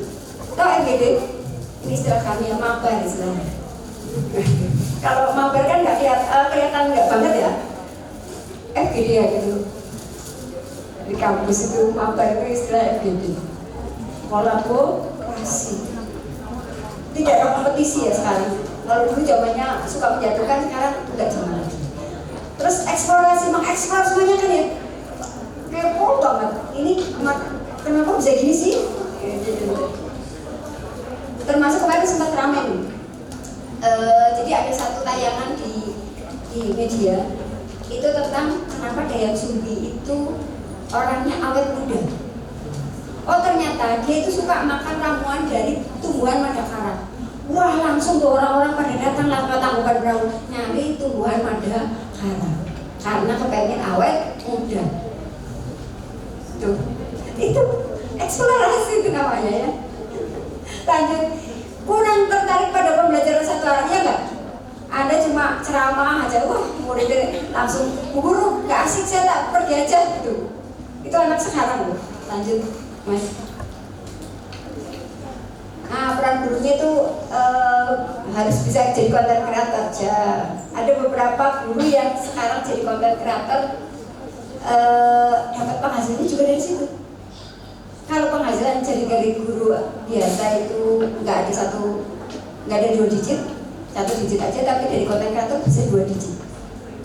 Terus lanjut, mampu mengelola pembelajaran berbasis teknologi tanpa kehilangan sentuhan humanisme. Mas lanjut lagi. Lanjut ya, tuntutan perubahan ini. Kemarin kita kurikulumnya merdeka ya. Sekarang kurikulumnya berdampak. di belakang jagoannya, ya kan? Cepet banget ya perubahannya. Karena Indonesia menteri ganti kurikulum. Nah, yang paling susah nanti Anda ini nanti puyeng beneran. Saya pun puyeng. Kami sekarang kurikulumnya harus pakai OBE. Kalau nggak OBE itu sistemnya nggak masuk. Jadi di UNES itu ketika buat RPS itu harus OBE. Ada kriterianya, kalau kriteria itu tidak kita penuhi, kita nggak bisa upload RPS. Kalau kita nggak bisa upload RPS, kita nggak bisa ngajar. Nah, kan tentunya kayak gitu. Nah, Anda pun sama nanti jadi guru harus melek teknologi juga perubahan kurikulum, ikut terus perubahan kurikulum seperti apa sih itu. Kemudian teknologi dapat memperkuat asesmen formatif, kolaboratif dan reflektif siswa. Kalau dulu mau tes, mohon maaf ya, saya dulu tesnya misalkan silanglah jawaban yang kamu anggap benar, ya kan? Terus gurunya kalau koreksi itu pakai ini, dibolong-bolongin pakai apa namanya? Obat nyamuk. Obat nyamuk. Nanti tempelin yang benar berapa gitu ya. Sekarang nggak lagi, ya nggak? Anda itu bisa buat puisis, ya nggak? Bisa juga pakai Google Workshop misalnya dan sebagainya. Jadi Google Doc dan lain sebagainya itu sangat mudah. Tidak lagi kita harus pakai manual dan misalnya harus membaca tulisan mahasiswa murid kita yang mohon maaf lebih rumit daripada tulisan dokter. Padahal tulisan dokter kadang-kadang itu hanya dia dan Tuhan yang tahu mungkin tulisannya ya. Kita nggak paham tulisannya. Nah ini bahaya lagi. Nah, sekarang nggak perlu kayak gitu lagi. Kita gunakan teknologi untuk menilai mahasiswa. Next mas. Nah, ini tantangannya ya. Itu pertama keterbatasan literasi digital. Antar satu daerah dengan daerah kan kadang-kadang berbeda ya. Di sini sudah teknologinya berkembang pesat, di satu daerah yang lain enggak. Karena apa? Mungkin sarana-prasarana yang kurang mendukung. Terus lanjut akses perangkat dan internet yang terbatas, ketakutan terhadap teknologi. Ada orang yang takut kalau menggunakan teknologi dia akan kehilangan jati dirinya. Jadi akhirnya saya lebih baik ngajar biasa aja. Itu ada loh. Terus kurangnya waktu untuk eksplorasi. Dampaknya apa? Kalau keterbatasan literasi, guru itu kesulitan memanfaatkan aplikasi belajar. Yang Anda tahu aplikasi belajar yang biasa dipakai apa saja? Ada Brainly, terus Ruang Guru, terus apa lagi? Kahoot, apa lagi? ChatGPT, boleh. Terus apa lagi? Banyak ya, banyak banget kan. Kalau Anda tidak memanfaatkan itu, kan Anda kesulitan juga ya. Anda mau ngajar misalnya, baru pulang dari luar kota, terus nanti mau ngajar, materinya belum Anda baca. Di jalan, apakah Anda harus pulang dulu ke rumah, ambil buku, terus ke sekolah? Waktunya nggak ada, lebih baik langsung ke sekolah. Atau sudah membawa seragam, cuma materinya lupa. Hanya buka HP, tanya ChatGPT. Nah, tolong buatkan saya materi pelajaran ini dengan topik ini, gitu. Langsung buatkan PPT-nya, langsung di-download, tinggal ditayangkan, ya kan? Waktunya 2 menit kurang, 1 menit saja. Yang penting internetnya lancar. Kalau nggak ada internet ya nggak bisa. Itu kalau saya sukanya tanyanya itu dukun yang paling dipercaya waktu itu. Sekarang kan enggak, udah mulai digantikan sama AI ya. Nah kalau ke tempatnya Mbak Dukun kan bawanya rokok, dapat gula teh. Kalau dia belinya kuota internet dan lebih cepat. Lanjut lagi. Kalau aksesnya terbatas, ada ketimpangan pembelajaran. Yang satu sudah menggunakan smart class, guys. Nanti saya berhenti di depan smart class. Nah, di situ keren smart class tuh. Kita bisa terhubung dengan kelas-kelas yang lain. Terus di situ kita bisa foto bareng-bareng. Meskipun saya di ruang ini, mungkin Bu Tika di ruang sana, Bu Sofika di sebelah sana, gitu bisa foto bareng. Itu smart class ya. Keren kan? Dibanding kelas-kelas yang konvensional. Mau foto harus naik lantai 3 bisa begitu. Ayo tolong dong foto di situ yang kelihatan lantai 3 gitu kan. Susah amat kalau smart class kan enggak. Di sini bisa, di sana bisa foto bareng. Cekrek. Wah, satu layar sudah. Ini smart class A, smart class B, C, D dan sebagainya. Sama di tempat kami juga kalau saya ngajar S2, S3 harus pakai yang smart class. Iya, karena kan UKT-nya mahal dibanding UKT yang S1. Ya Kak, jadi harus itu. Terus lanjut lagi, kalau ada ketakutan menggunakan teknologi, biasanya dia kata enggan mencoba hal baru. Kebetulan saya punya bukan usaha ya. Saya membantu beberapa orang untuk saya terapi. Jadi saya chefter. Saya ahli chef untuk mengatasi masalah-masalah yang dihadapi baik secara psikis maupun psikologis. Chef itu spiritual, emotion, freedom teknik, bukan chef masak ya, bukan. Nah kemarin saya punya klien ya, kebetulan rumahnya Demak. Beliau sampai datang ke Semarang. Dia itu mengalami stres luar biasa gara-gara dia tidak bisa menggunakan laptop sama koneksi ke internet. Akhirnya dia stres. Bu, saya 6 bulan lagi mau pensiun. Tiba-tiba kemarin harus wajib ikut pelatihan deep learning itu loh. Dia stres masuk rumah sakit. Sama dokter, Bu, ibu itu nggak sakit. Wahnya saya terapi 2 kali sembuh. Jadi beliaunya itu ketakutan karena beliau merasa saya sudah tua, ini apa takut rusak, buka laptop dulu, takut kalau saya buka terus rusak. Terus saya bilang gini, teknologi dipakai rusak nggak apa-apa Bu, kan bisa beli lagi. Ya kalau saya punya uang katanya, ya nggak apa-apa, cuma buka aja gitu.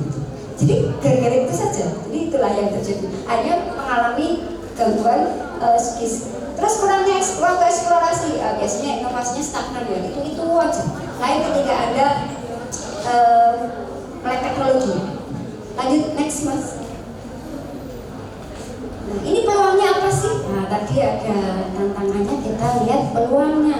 Satu, pengembangan kompetensi. Anda kalau menguasai teknologi bisa jadi instruktur, bisa jadi fasilitator, bisa jadi konten kreator dan sebagainya. Lanjut menjadi guru yang inovatif dan kreatif. Itu saya menang tuh, dapat 25 juta bentuknya upload ya nggak lumayan kan? Karena kreatif dan inovatif. Dan alhamdulillah, kenapa tadi semua penelitian saya harus sama? Karena nanti ketika saya jadi profesor itu harus keilmuannya jelas. Nah ini alhamdulillah pengajuan profesor saya sudah sampai Jakarta. Bidangnya tentang media pembelajaran digital. Harus spesifik, makanya di awal saya tetap spesifik. Baik penelitian, pengabdian maupun kegiatan apapun harus spesifik. Kalau enggak bisa jadi profesor. Dijegal macam-macam, bahaya. Anda pun sama, mulai dari sekarang jangan dibilang saya nanti jadi guru SD, masa bisa? Jangan pernah berhenti. Jadi guru SD, lanjut S2 sambil ngajar, lanjut S3 sambil ngajar. Nanti siapa tahu bisa berubah jadi dosen. Kalau jadi dosen bisa jadi profesor. Walaupun kita mungkin punya keterbatasan biaya ya, yakin kalau kita percaya itu pasti bisa. Karena Tuhan Maha Kaya, kan gitu. Lanjut lagi, kolaborasi dan jejaring profesional. Nah, saya kemarin bicara ngobrol sama Bu Tika nih. Saya bisa menghubungkan UNES dengan UTM, Universitas Teknologi Malaysia. Nah, di Penang sana. Sampai sekarang, setiap tahun mahasiswa kami diberi kesempatan ikut pelatihan di sana dan gratis. Enak kan? Ya nggak? Anda datang ke sana, di sana tinggal gratis, makan disediakan, pelatihannya gratis. Yang tidak gratis, Anda datang ke sana bayar tiket pesawat pulang pergi aja. Itu yang di tahun sendiri. Tapi selama di sana seminggu kan lumayan ya. Minimal 3 hari deh kayak gitu. Anda dapat ilmu, Anda kenal dengan banyak orang, jejaringnya makin luas dan sebagainya. Terus nanti jejaring profesional juga. Jangan dibilang kalau guru itu komunitasnya hanya guru aja, enggak. Kalau sudah sampai ke jejaring internasional itu luar biasa.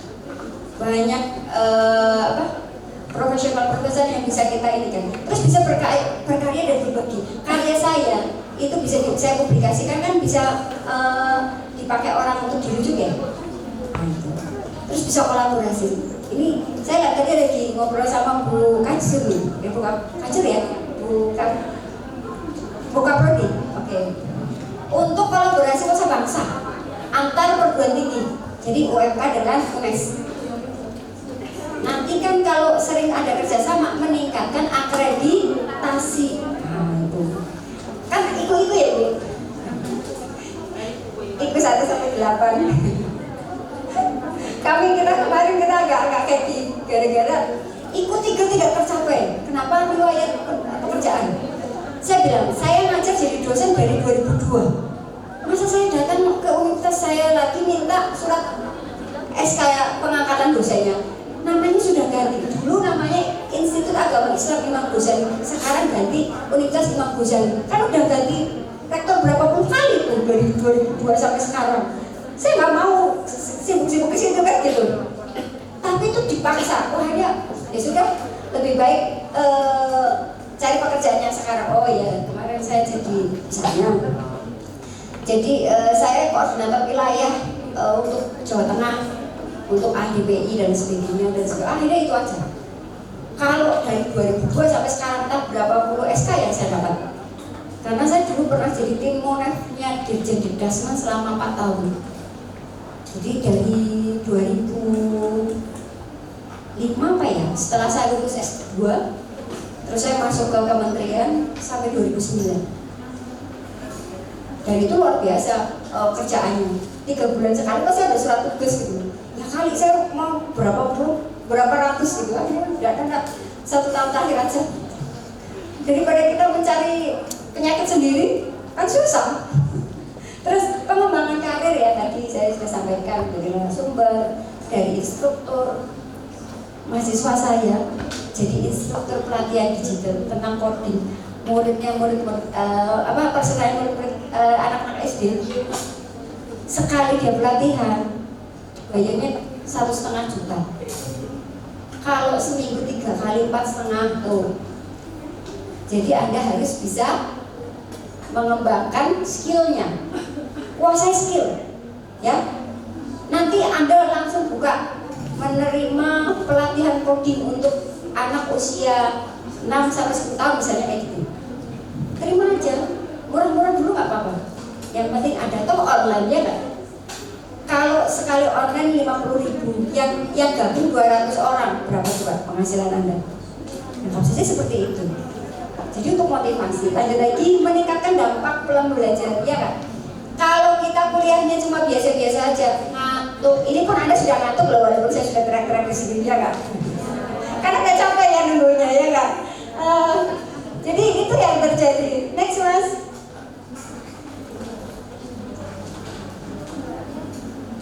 Ini ada beberapa strategi nanti bisa dibaca. Next lagi boleh. Nah, ini cara meningkatnya dengan mengikuti pelatihan dan lain sebagainya. Tapi sebentar. Ini saya sebenarnya saya lupa tadi ada video yang bagus. Gimana ya? biar gak ngantuk sebentar. Saya kirim sama Mas Yofi ya. Sama aja.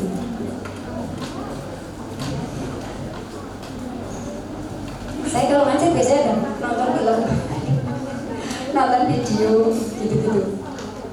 Terus habis itu kita diskusi sampai kalau ngajar S2 mulai jam 7 sampai jam 9:30 sampai 10 malam itu mereka nggak berhenti gitu kan.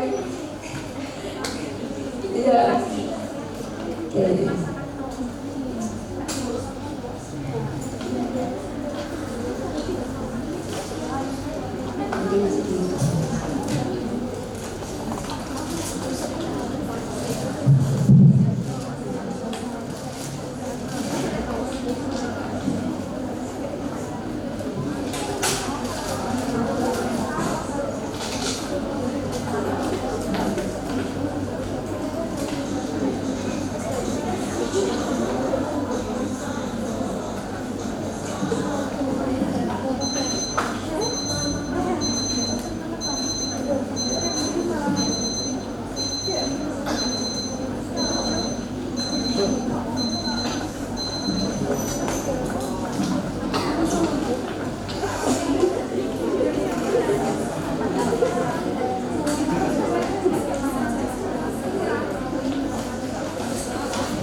kita nonton sebentar.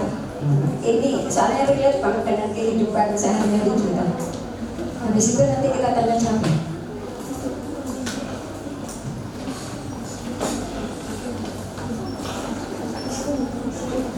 Iya.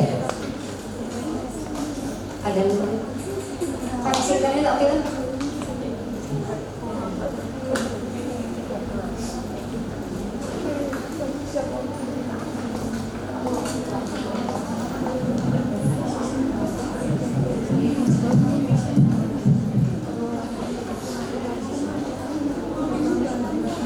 Ini ada yang sudah sambil menyusun skripsi. Ingat ya, semester berapa terus ya? Semester berapa lulus? Jangan terlalu cinta sama UMK. Enggak pada aku terus ya, Mika. Kalau Anda cinta UMK justru sempat lulus dan berprestasi. Habis lulus terus bisa dapat kerja. Itu akan menaikkan capaian IKU dan meningkatkan akreditasi UMK. Gitu.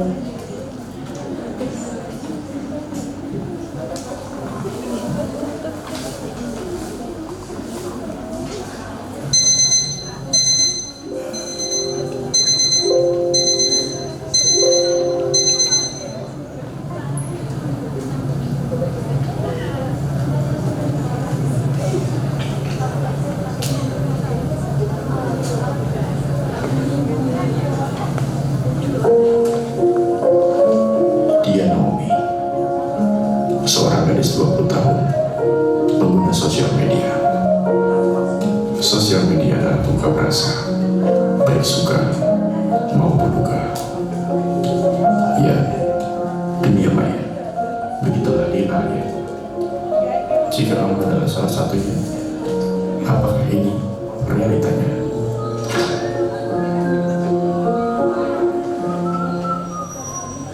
Naomi mendung tanpa hujan, ketemu lan kelangan.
Masih luar? Masih luar? Iya, masih luar. Iya bang, Mau fotoin dong? keren banget. Pagi udah olahraga. Ya bagus loh. Udah. Oke. 1, 2, 3. Lagi. 1, 2, 3. Oke. Ya bagus. Udah. Makasih ya. Iya.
bikin status kelihatan rajin ternyata tukang mager gitu. Nah yang manusia tadi saya bilang kan kalau ada orang kepo ya nggak bahaya. Orang kepo wah sudah deh. Apa belang-belang kita ungkap semua tuh nanti kan. Nah ini bahayanya begitu.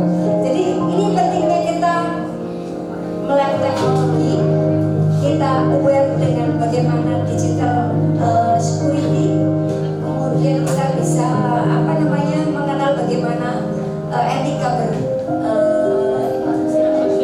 media sosial dan sebagainya. Ini menjadi satu hal yang penting untuk kita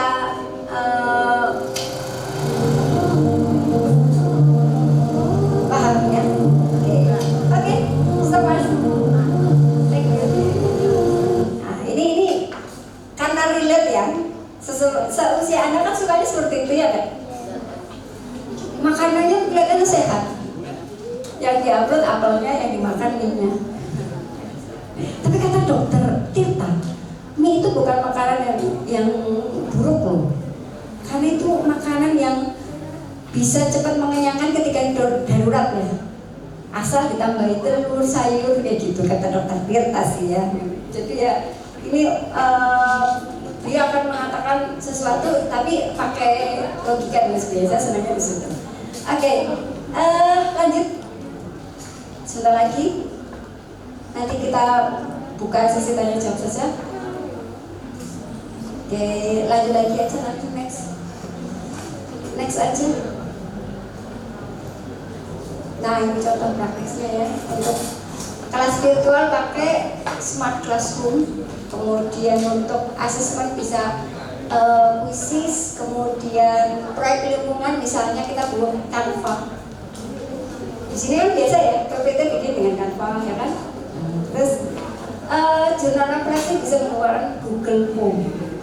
Jadi ini yang bisa kita gunakan sebagai guru ketika ngajar di sekolah, tidak lagi buat jurnal muridnya suruh nulis, tapi bisa diketik, tulis pun juga nggak apa-apa.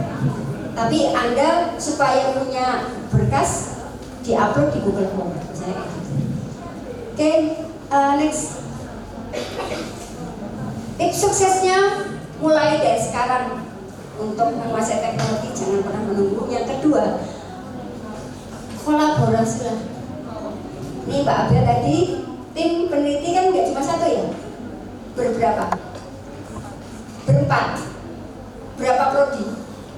3 prodi. Karena kalau cuma satu prodi nggak bakalan didana. Sama juga ketika saya penelitiannya besar sampai ratusan juta juga harus kolaborasi dengan beberapa prodi. Terus lanjut kreatif dengan sumber daya yang ada. Jangan pernah berpikir negatif. Saya cuma punya HP, tapi lain ketika saya sudah punya HP. Yang HP ini bisa jadi modal untuk saya berkreasi. Lanjut lagi, selalu belajar dan berbagi. Oke, next. Digitalisasi pendidikan bukan berarti menggantikan peran guru, tetapi memperkuat dan memperluas bagaimana dampak teknologi untuk meningkatkan kualitas pembelajaran. Saya rasa itu kurang lebihnya minta maaf. Wassalamualaikum warahmatullahi wabarakatuh. Waalaikumsalam warahmatullahi wabarakatuh.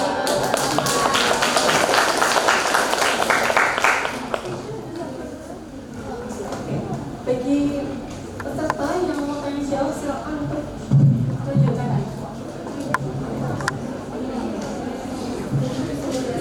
Sudah jelas semua berarti ya. Tanya Mbak. Dari yang mau ditanyakan seputar tentunya di pendidikan sekolah biasa yang menunjukkan teknologi itu seperti apa bentuknya. Ayo boleh, siapa yang mau bertanya? Sudah paham kayaknya karena sudah menguasai semua ya. Sudah paham semua ini. Yang di Zoom ada yang mau bertanya nggak? Asli kalau yang di Zoom nggak ada. Pasti.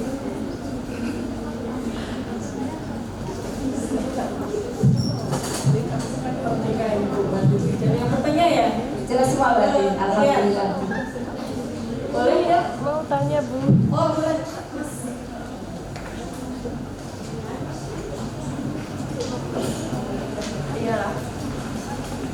Baik, assalamualaikum warahmatullahi warahmatullahi wabarakatuh.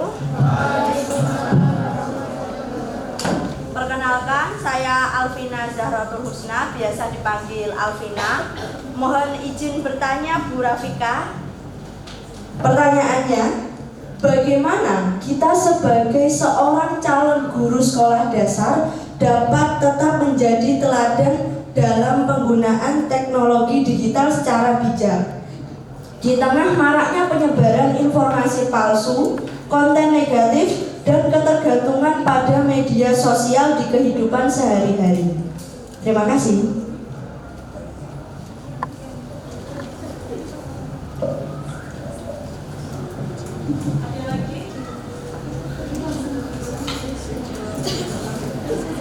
Kalau ada yang mau bertanya lagi, silakan.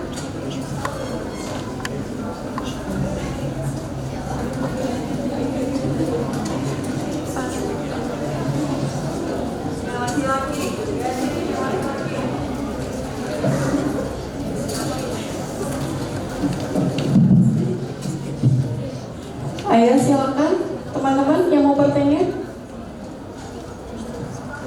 Sudah cukup Pak Alvina aja ya, berarti ya.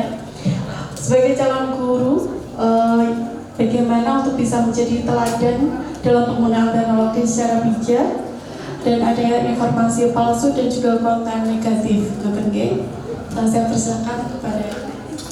Terima kasih. Pertanyaan bagus dari Mbak Alvina ya. Cara kita sebagai calon guru untuk mengantisipasi maraknya hoax dan supaya kita tetap jadi guru yang bisa jadi suri teladan ya. Yang pertama adalah mulai dari diri kita sendiri. Kita cari jadi contoh, misalkan bikin konten yang kreatif, yang menarik, kemudian memberikan pembelajaran yang menyenangkan kepada anak-anak. Kemudian kembangkan sikap berpikir kritis. Kita jangan pernah menolak dengan kritik dan saran dari guru. Karena kan anak didik kan kalau ngomong kan seenaknya ya. Guru memang bisa. Guru kita biarkan mereka untuk mengeluarkan pendapatnya, terus kita ajak mereka berpikir kritis. Misalkan ada seperti ini, menurut kamu bagaimana bisa kayak gitu?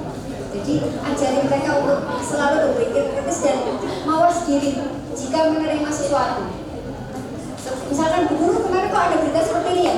Baik, pertanyaan yang bagus. Mari kita lihat apakah informasi ini benar atau tidak. Nah, nanti Mbak Alvina sebagai calon guru nanti mencari informasi kan ngajar sambil pakai teknologi, hubungan ke internet. Apakah benar ini hoax atau bukan, bisa kayak gitu. Supaya mereka tahu, oh ternyata ini hoax misalnya gitu.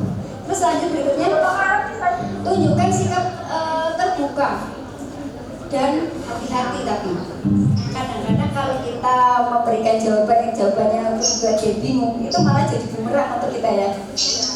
Apalagi anak sekarang kan kritis-kritis tuh. Jadi kita harus berhati-hati dalam menggunakan bahasa, kemudian mengajak mereka berbicara dan sebagainya. Jadi seperti itu Mbak Alvina. Oh, baik Bu. Terima kasih. Sama-sama, luar biasa nih Mbak Alvina. Ada pertanyaan lagi? Iya, boleh. Silakan Mbak.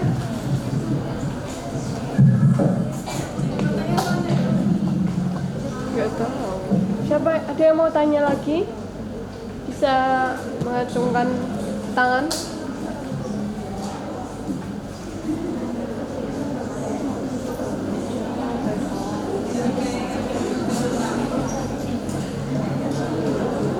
Mas, mau tanya nggak Mas?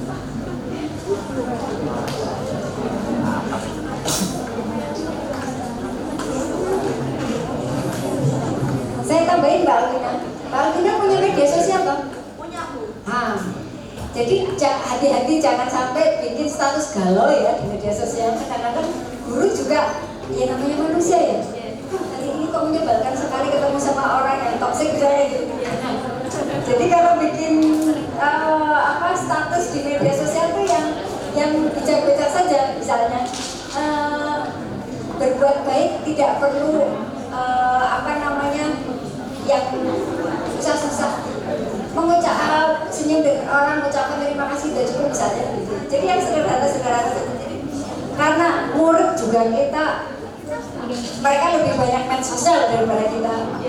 Jadi Anda pun saran saya ya, semua medsos dimiliki dan jadilah konten kreator positif di situ. Karena mohon maaf, medsos-medsos itu banyak diisi orang-orang yang mereka tidak mendidik.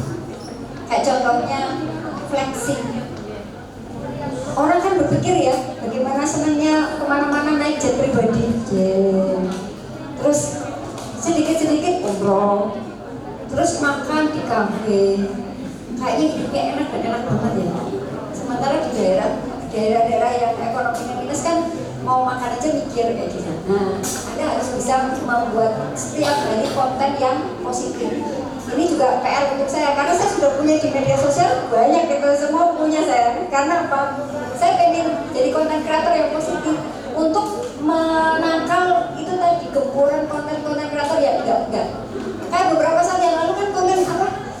Yang minum air panas dulu langsung didekam gitu kan, itu menjadikan masalah. Atau banyak-banyakan minum boba. Waktu itu kan boba challenge misalnya kayak gitu. Challenge ya aneh-aneh kayak gitu.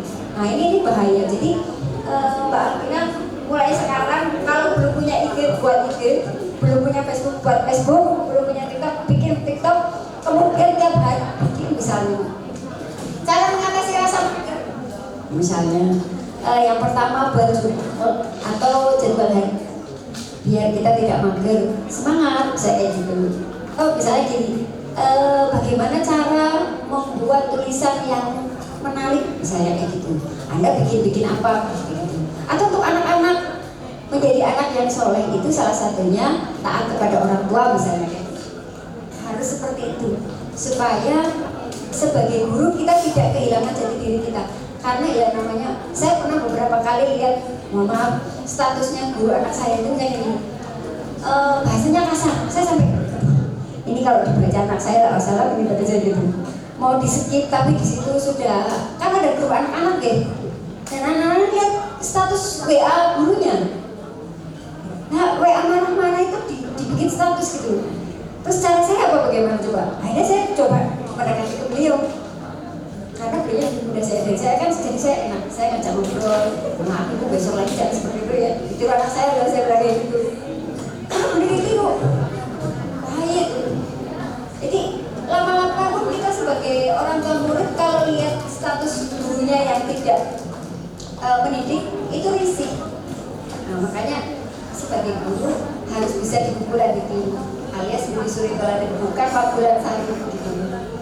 Semangat Mbak Alvina. Terima kasih Bu. Sama-sama.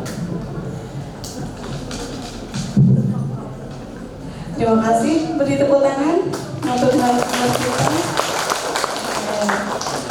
Ya, di sini emang kalau kita hidup di dunia ini tidak hanya jadi satu peran ya. Di rumah jadi anak, di kampus jadi mahasiswa, di sekolah kalian menjadi guru. Sudah PPL belum? Sudah ya. Nah, banyak peran kita di dunia ini. Jadi jangan sampai kita hanya berperan di satu status WA ya, karena yang baca WA kita dari berbagai aspek ya, diingat-ingat itu. Oke, terima kasih untuk narasumber kita hari ini, beri tepuk tangan. Oke, atas materi yang sudah disampaikan, saya resume sekilas saja bahwa kita sebagai calon guru SD ya harus melek dan mahir teknologi, dan pastikan kalian bisa memproduksi media sendiri ya, pada mahir semua pastinya. Sudah pada hafal ya rumus Canva-nya, karena guru itu tidak hanya mengajar tapi bisa menjadi fasilitator, konten kreator, dan juga inspirator. Juga harus mampu mengelola pembelajaran yang berbasis teknologi tanpa kehilangan sentuhan humanis, yang mana kita harus mengikuti perubahan kurikulum yang ada ya, khususnya di Indonesia. Maka dari itu, mulai dari sekarang silakan untuk berkolaborasi, berkreasi, dan juga belajar serta berbagi. Terima kasih. Cukup untuk hari ini. Ya, tepuk tangan sekali lagi. Acara kuliah umum pada pagi hari hari ini kita cukupkan untuk selesai. Terima kasih. Mohon maaf apabila ada salah kata, salah ucap, ya salah perbuatan. Bila taufiq wal hidayah. Assalamualaikum warahmatullahi wabarakatuh. Saya kembalikan ke MC. Beri tepuk tangan untuk Ibu Sofika dan Ibu Rafika yang telah melanjutkan acara dan mengisi acara kita pada pagi hari ini. Untuk acara selanjutnya yaitu penyerahan kenang-kenangan yang akan diserahkan oleh Ketua Program Studi Pendidikan Guru Sekolah Dasar. Kepadanya kami persilahkan.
Terima kasih. Demikianlah seluruh rangkaian acara Kuliah Umum Program Studi Pendidikan Guru Sekolah Dasar Universitas Mulia Kudus tahun 2025. Terima kasih yang sebesar-besarnya kepada semua pihak yang telah terlibat dan hadir dalam acara ini. Semoga dengan adanya kuliah umum ini, para mahasiswa khususnya Prodi PGSD dapat untuk membangun literasi digital di abad ke-21 ini. Sebagai penutup, saya Naila Hesna selaku MC memohon maaf apabila ada tutur kata atau sikap yang kurang sempurna, karena kesempurnaan hanya milik Tuhan semata. Sekian, terima kasih. Wassalamualaikum warahmatullahi